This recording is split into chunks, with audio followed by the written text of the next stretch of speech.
lá, né? Destacar os positivos. Cara, o Lucas Lima jogou muito esse jogo. Muito, muito, muito, muito. E eu lamento muito quando os caras que recebem a bola dele, assim, na boa, para tentar fazer um gol, desperdiçam, sabe? Porque esse cara merece, cara, no mínimo uma assistência, no mínimo. Ele tá entregando muitas possibilidades de gol, muitas possibilidades de gol. E eu sempre fui um pé atrás com o Lucas Lima, desde quando chegou ano passado, até quando começou bem nessa temporada. Eu falei, vamos ver jogos maiores, quero ver se o Lucas Lima vai jogar. E ele tá jogando bem, cara. Não tem como não negar. É um jogador que tem muita qualidade. E o grande porém que eu acho é porque realmente você não tem um jogador substituto, né? Acho até que o próprio Vojvoda tem que começar a pensar em outras alternativas que não Vargas, certo? Romarinho pode jogar naquela posição. De Pietro, por exemplo, entrou um pouco nessa função hoje, né? Então, assim, eu acho que já que o Vargas não tá bem, e o Lucas Lima, obviamente, não dá para jogar contra o Corinthians, contra o River, não dá para jogar todos os jogos. Tem que segurar ele em algum momento. Então, eu acredito que até talvez para esse jogo contra o Corinthians, uma outra alternativa possa ser pensada se, por exemplo, ele tiver já num desgaste muito alto também por conta disso. Mas o Lucas Lima jogou demais, jogou demais. A jogada do primeiro gol foi toda dele, os escanteios que ele bateu, teve para a cabeçada do Benevenuto, que acabou desviando no Tite. Uma falta que ele chegou, acho que foi o escanteio que ele bateu também no segundo tempo, que foi uma falta que ele bateu também com muito perigo. Então, assim, foi o melhor jogador do Fortaleza, porque esteve em todos os lados do campo, caiu pela esquerda, pela direita, no meio, sempre chamou o jogo. Então, esse Lucas Lima é o Lucas Lima que o torcedor, digamos, imaginava querer, né? Pelo menos eu acho, jogando com o Fortaleza. Foi um jogador realmente que chamou o jogo. Então, para mim, ele foi o melhor da partida. O outro que eu vou destacar de maneira positiva, cara, eu vou colocar o Hércules por toda a estrela, né? Porque o cara sai do banco e o cara ele sempre tenta esse chute de fora da área muitas vezes e faz o gol, né? Pô, imagina na cabeça do garoto você entrar no jogo de Libertadores, ele que já tinha vivido, né? Jogar o primeiro jogo da Libertadores e fazer o gol da vitória, né? Então, assim, para ele deve ser muito especial. E ele tirou praticamente Fortaleza ali daquele desafogo, né? Porque o jogo ganhou uma outra situação para aquele momento, né? E também o próprio Pikachu também, que acionou rápido, né? O Pikachu não perdeu muito tempo ali para soltar aquela bola. Mas o Hércules entra também nesse meu pódio. E o terceiro, mesmo fazendo as ponderações de que ele quase compromete o Fortaleza quando estava 1-0, eu gostei muito da partida do Felipe. Gostei mesmo da partida do Felipe. Eu acho que ele brigou muito. E olha que ele não é um cara de muito embate, ele não tem esse perfil, mas ele conseguiu recuperar muita bola, conseguiu muitas vezes ser o cara da cadência certa do Fortaleza, mas, cara, assim, por pouco mesmo, ele não sai de um pódio positivo para mim para um pódio negativo, porque ele, por um momento, ele praticamente deu uma chance clara para a equipe do Alianza Lima, que foi aquela perda de bola que depois caiu no pé do Barcos, que quase fez. Mas o Felipe jogou muito bem, muito bem. A questão é esse, cara, é aquela coisa, né, Luca? É como se bastasse o primeiro cochilo dele e tudo pode realmente ser jogado por espaço. Mas ele tem muita qualidade, construção de jogo, joga sempre, sabe, pensando à frente do que muitos jogadores em campo. Tu falou Hércules, Felipe e Lucas Lima, o primeiro. Lucas Lima, sim. Eu tinha ficado na dúvida se tu tinha mencionado Lucas Lima ou não, porque para mim Lucas Lima foi o melhor em campo também. Sim. Acho que Hércules foi muito bem, mas acho que Lucas Lima... Hércules foi eleito o melhor da partida, mas eu acho que é o protocolo lá da Conmebol, né? O cara faz o gol da vitória, é eleito do o gol melhor. Da vitória. Não, o que não deixa de ser relevante, por exemplo. Nordeste FC, né? Mais ou menos, porque a bronca do Nordeste FC é que a galera bota pra você escolher, sei lá, entre 3 nomes muito cedo, pô. Tem que indicar muito Antes cedo. do jogo terminar, né? Porque o cara pode fazer um gol. 15 minutos do segundo tempo, a galera tá pedindo pra você apontar. Porra, velho. Tem Cassiano coisa nunca seria o melhor da partida, né, Luca? Naquele jogo. Nunca. Mas o que eu tava falando sobre o Lucas Lima é que eu acho que ele foi o melhor da partida, apesar de não ter participado diretamente aí dos gols. E era isso que eu ia mencionar. Pikachu, que eu concordo com vocês, esteve longe de fazer uma partida brilhante, né? Muito pelo contrário, taticamente, em relação a posicionamento, talvez intensidade, escolhas, Vem fazendo uma partida muito ruim. Entretanto, pô, meteu 2 assistências. Isso pesa pra caralho e isso faz, por exemplo, que eu coloque ele no meu pódio. Ele estaria no meu pódio pelas 2 assistências. Isso, Pikachu. Mas, Luca, queria saber o que é que você achou, quem foram os seus 3 destaques.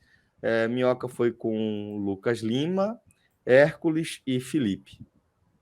Eu vou começar com o meu pódio, que esse rapaz vai para o meu pódio positivo e negativo. Ele vai para os dois. Oxe, taca porra, chegou esses dois. Chegou nesse Pikachu, dia. Né? É Pikachu. Não tem como, cara. Ele vai para os 2 pódios, mas eu vou falar, quando a gente chegar no negativo, eu vou falar sobre isso. Meu amigo, os 2 pódios é foda. O cara, porque é tipo aquele, você faz o ranking das coisas dos filmes que você já fez. Ganhou é o jogo, dos pô. piores filmes. Ganhou o jogo. Mas ganhou o jogo. Não foi dele. Piores, não, pô. Dá. Dá não, pô. Dá. Ganhou o jogo, pô. Esse cara resolveu o jogo, pô. Dá. Desde que ele não ganhou, ele tentou entregar várias vezes. Só não deu certo. Contra o River, ele não pode fazer os erros que ele fez hoje. De forma alguma. Então, mas ele entra aí que não dá para. O jogo dele, tecnicamente, todo foi ruim. Mas são dos 2 lances do gol. E isso é o que vale. Por isso que ele fica em terceiro lugar. Porque num recorde de 5 segundos que geraram 2 gols, ele acertou. Ou seja, em 89 minutos e 55 segundos, ele não jogou nada. Naqueles 5 segundos foram 2 gols e ele tentando por causa disso.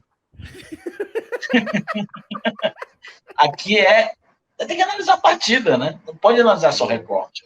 Tá bom. Em segundo, fica para mim aqui, Felipe também. Podia ter entrado na passada se não tivesse errado, né? Mas se tivesse dado o gol pro Barcos. Mas, cara, é impressionante como o time é outro com ele. O time é outro em criatividade, o time é outro em toque de bola, é outro em ritmo, é outro até defensivamente. E uma grande característica do Felipe dessa temporada, diferente das demais, é que o Felipe não tá levando cartão. Que era uma coisa que era... Ele levava cartão, jogo sim, jogo não, e jogo também, na temporada passada. O Felipe é desde 2018, e olha que o Fortaleza teve nesse período o Derlei no elenco, sendo titular em partes dessa época. O Felipe foi o recordista de cartão em 4 temporadas seguidas pelo Fortaleza. Então, ele ter levado... Eu acho que ele levou 1 ou 2 cartões no máximo nessa temporada, e 1 foi para reclamação. Ou seja, jogando em 14 partidas. Então, ele não está levando cartão, é muito importante. E mostra muito grande jogo hoje, novamente, que ele fez. Ditou o ritmo, segurou. Quando o time precisou do resultado, fez a cera. Parece que é um cara que jogou 300 Libertadores e hoje estava só no seu 2º jogo de Libertadores. No seu 3º tempo, que ele entrou no intervalo contra o Colo-Colo, e também deu outro ritmo ao jogo contra o Colo-Colo. Apesar de ter, com o Fafara do Landázuri ter custado toda a estratégia do Vojvoda contra o Colo-Colo em 4 minutos do 2º tempo. E primeiro, não tem como ser diferente, cara. Mais cedo eu estava comentando a importância do Lucas Lima. Fiz um vídeo para o meu amigo Diego Figueiredo, lançou um canal no YouTube, eu comentei que o jogo de hoje era importante o Lucas Lima fazer uma coisa diferente do que ele vinha fazendo nos jogos de mais importância, que ele não fez nos jogos contra o Cuiabá. Cuiabá não, que ele não jogou, mas ele não fez isso contra o Inter, não fez isso nos jogos iniciais da Libertadores, que era se aproximar dos 2 volantes. E eu acho que a entrada do Jussa foi muito importante para isso, porque deu espaço, né? O Jussa cobre muito bem o espaço ali de contragolpe.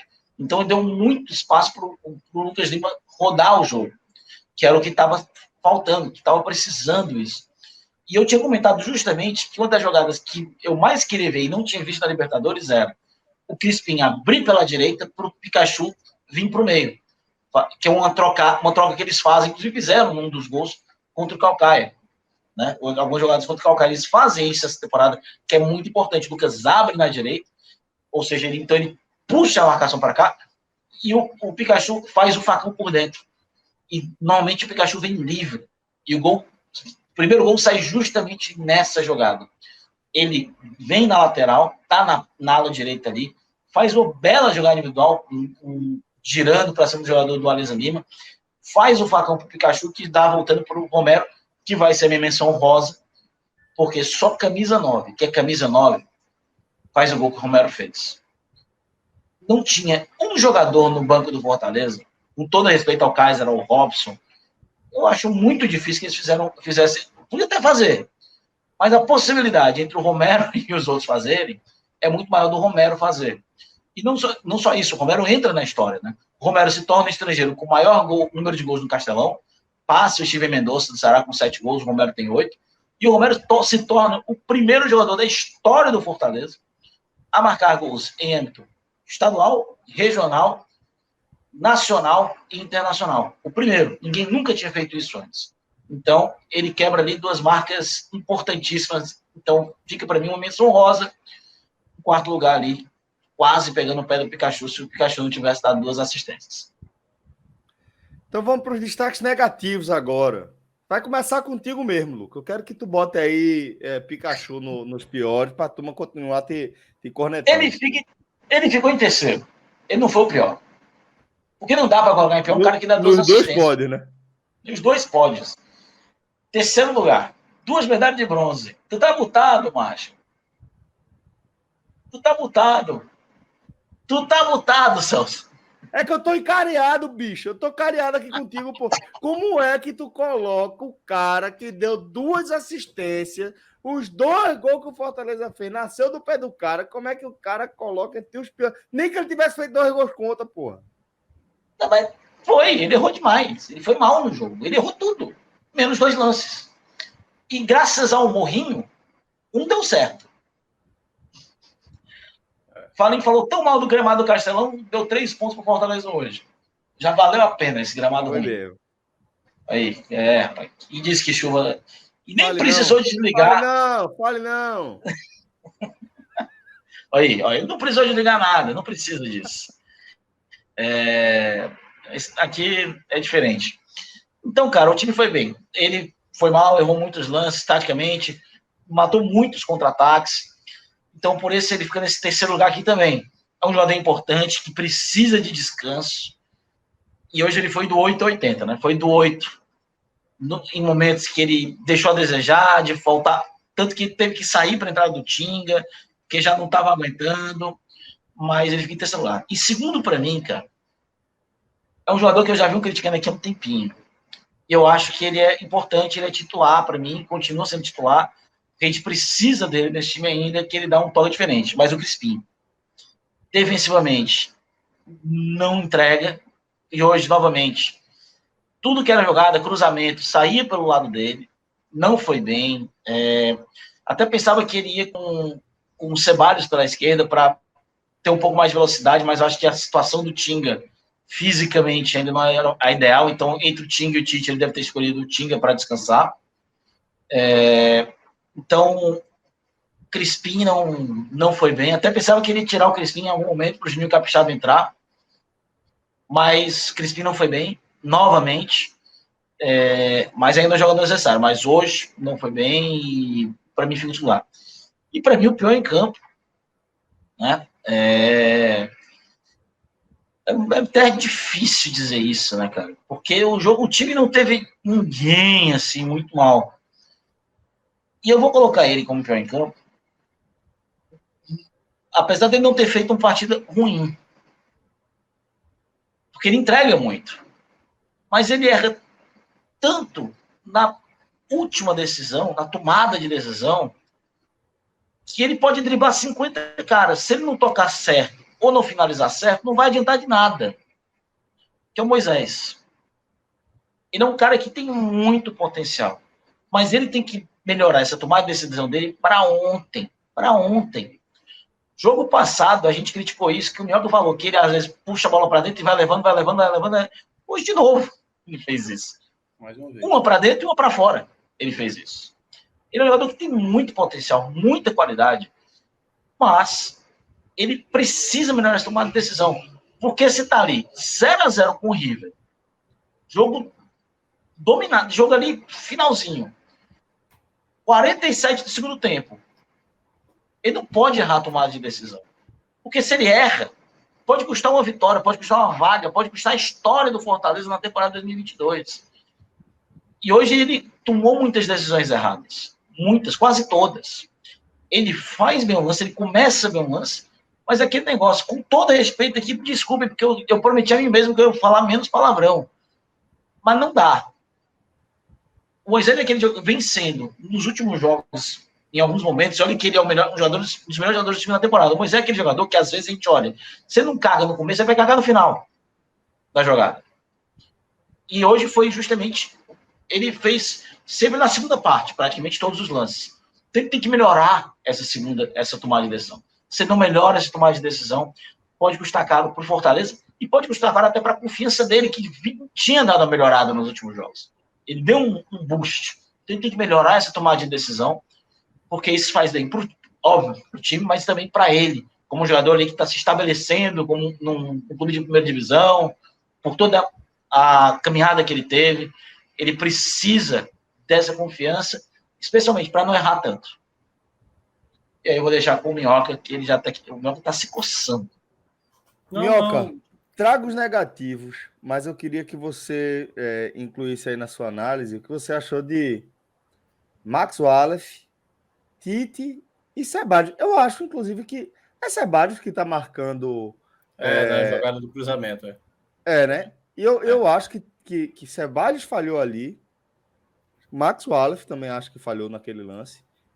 E Tite eu não venho gostando dele já há algum tempo. Então, queria que você passasse aí por essa linha de defesa do Fortaleza também na sua análise, meu cara. E justo cara, também, assim, né? todo jogo, assim, não tem um jogador que saia do jogo. É muito difícil imaginar um jogador que não saia do jogo sem um erro, né? Todo jogador vai cometer algum erro na partida. Alguns acabam sendo determinantes, né? A gente acabou de falar que o Felipe, talvez, se o gol do empate sai, o Felipe hoje estaria sendo aqui, no final dessa partida, possivelmente na lista possivelmente o pior da partida. No momento que o Fortaleza faz 1-0, um minuto depois, o Felipe relaxou e, para mim, entrou mesmo assim no pódio positivo. Porque, graças ao Barcos que estou para fora, acabou aliviando o lado dele. Mas todo jogador erra. E aí, um ponto principal que eu já vi aqui, que o chat está muito... Assim, já tem uma certa recorrência de falar dos piores, certo? Então, por exemplo, como o Luca mencionou, o Moisés está nas graças da torcida. O Crispim é um jogador que o torcedor gosta. Então, esses caras, se eles jogarem mal, tem torcedor que acha que o Jussa e o Max vão ser piores do que Crispim e Moisés. Isso é um erro. Isso é um erro de leitura. Porque você pode não gostar de um determinado jogador, mas você não pode ser injusto ou até passar um pano para determinados jogadores que têm bem mais qualidade. Eu não tenho dúvida que Moisés e Crispim são muito mais jogadores do que o Max e do que o próprio Jussa. Mas na partida de hoje, o Max e o Jussa não foram piores do que Crispim e Moisés. Não foram. Não foram melhores do que o Pikachu, pô. O Pikachu errou demais. O Pikachu, como eu estava descrevendo no jogo, Celso, o Pikachu pegou muita bola livre e não conseguiu dar sequência. Ele pegou uma bola limpa no primeiro tempo e ele conseguiu chutar para fora. Esse não é o Pikachu que a gente conhece.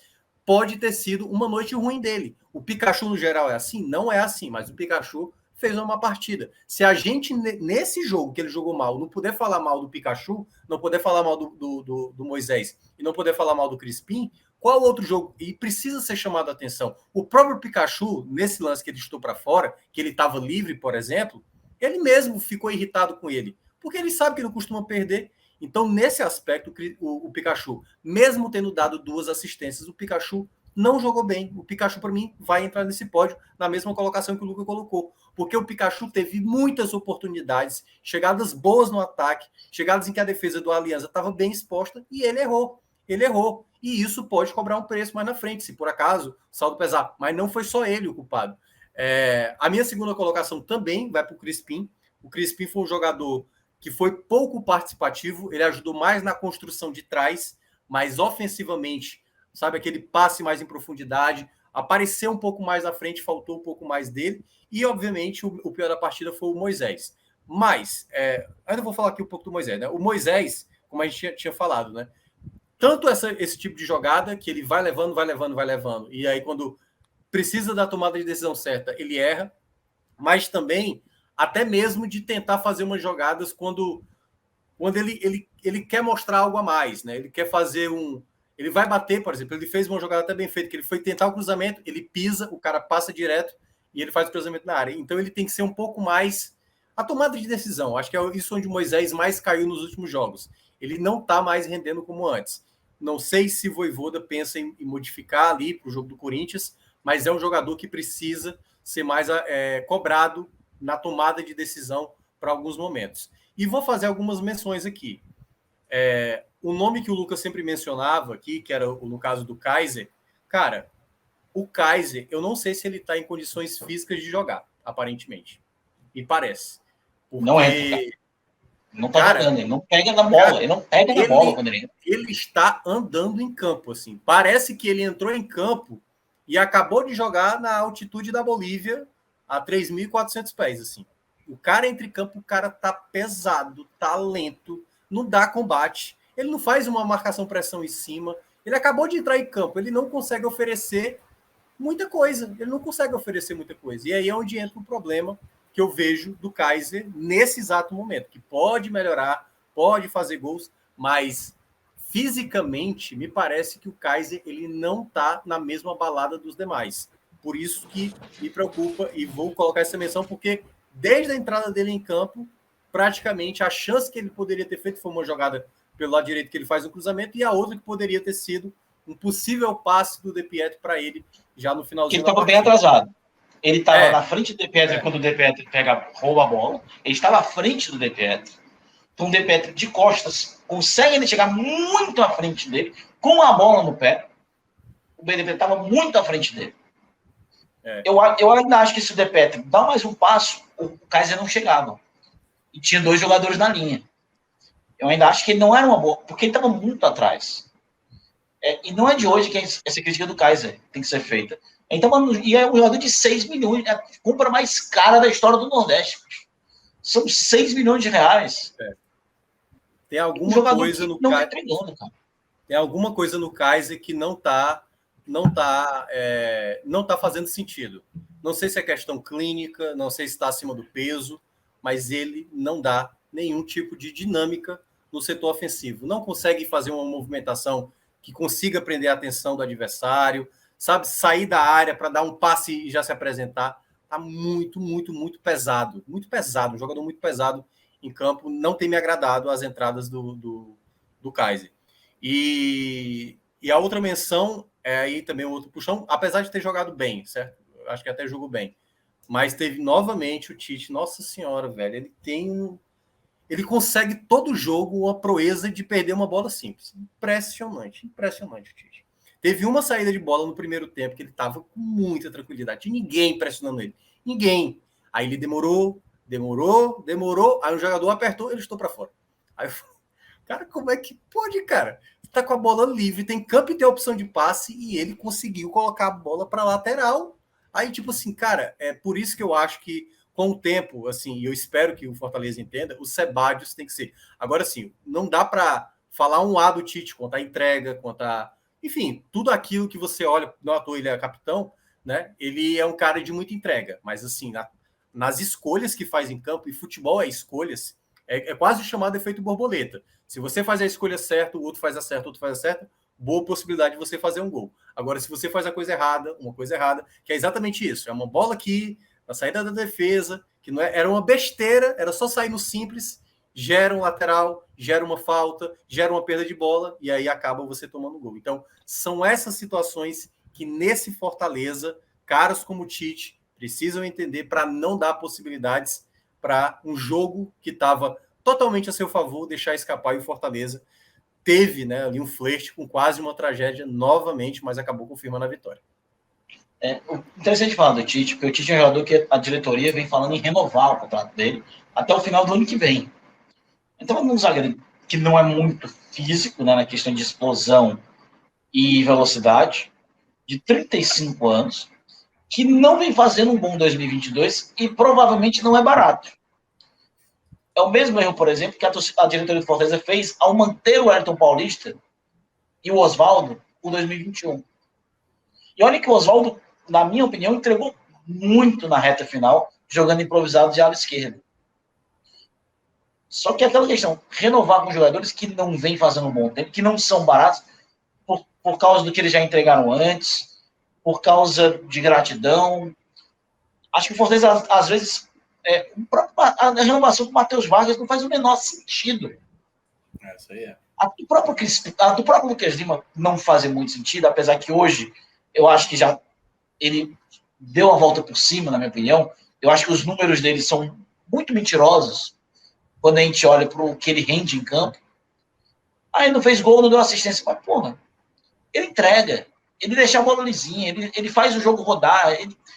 E não é culpa dele que ele não tem assistência. Porque hoje ele deixou jogadores livres em 3 ou 4 oportunidades. Então não é culpa só dele. A gente não lembra, eu não consigo lembrar de jogadas que o Vargas fazia isso. Nem no ano passado, de criação. Então a gente... o Tite é justamente isso, é um jogador que eu não entendo hoje a necessidade de uma renovação. Ou de se falar disso agora, no final de abril, tendo o ano inteiro para ser jogado. Eu não entendo a necessidade de já estar se falando disso com o Tite. Ele pode sair daqui a 6 meses, daqui a 2 meses ele pode sair de graça. Beleza. Mas faz sentido mesmo se virar um jogador assim? Ele é tão necessário, assim, ele é tão diferenciado que o mercado vai enlouquecidamente atrás dele. Hoje eu não renovaria. Ele fez outra partida ruim, ele vem fazendo uma temporada inteira abaixo. E não é à toa que várias vezes eu e o Mioca falamos aqui que, para mim, é questão de tempo até o Ceballos ser titular. E eu acho que hoje ele já seria, se o Tinder não tivesse mal fisicamente. Eu acho que hoje ele já seria.